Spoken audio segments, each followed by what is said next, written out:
OMG! Posible kaya bang sina Janine at Paulo ang tinutukoy sa blind item na ito?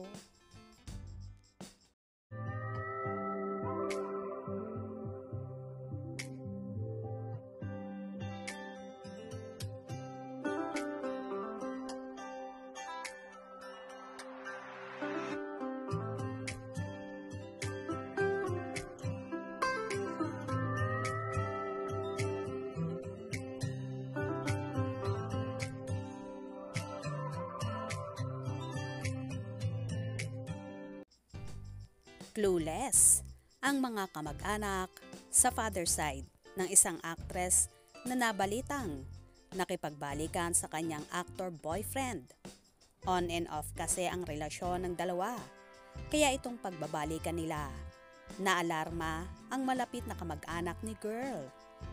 Kailangan ko siyang babae, makausap, sabi ng kamag-anak ng actress ayon sa aming source. Itong actor kasi, kung sino ang actress na makapareha. Nagagawa niya ng paraan upang mapaibig ito. Ngayong ibang actress naman ang kapareha sa ginagawang series.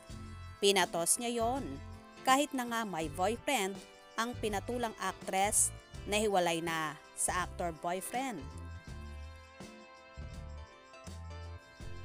May image kasi itong actor na parang bubuyog na kapag may nadapo ang bulaklak at masimsim ang tamis nito, iniiwanan sa ere.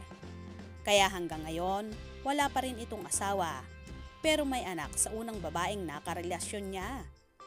Sa totoo lang, parang hindi boto ang ilang kamag-anak ng actress sa actor boyfriend niya. Posible nga bang sina Janine Gutierrez at Paulo Abilino ang tinutukoy sa blind item na ito na noon ay napapabalitang nagkahiwalay at muling nagkabalikan after nga nang naging show ni na Paulo sa Milan, Italy kung saan kasama niya si Kim Chiu para mag-promote sila ng linlang na noon ay ipapalabas pa lamang sa Prime Video.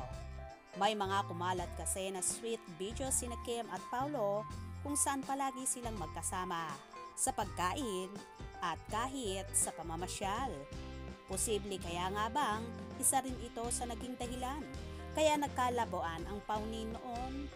Pero ayon naman sa ilang source na nung nagkabalikan ang paunin ay marami daw silang naging kondisyones, especially sa kanilang trabaho, dahil hindi nga maiiwasan na maling si Paulo sa kanyang katambal na si Kim Chiu. At pumayag naman daw si Janine sa kasunduan na ito nila ni Paulo pagdating sa trabaho. Sino kaya naman ang kamag-anak ni Janine na tumututol na makipagbalikan si Janine sa aktor kung sila nga ang tinutukoy sa blind item na ito? Posible kaya bang ang lola mamita niyang si Pilita Corrales ang gustong kumausap kay Janine para mapagsabihan ang dalaga tungkol sa kanyang nobyo? Well, aalamin natin yan. Kaya naman tumutok at wag na wag pahuhuli sa mga maiinit na kaganapan, especially sa paunin updates. Mga ka-scoop, anong inyong magiging reaction sa video ito? Comment below.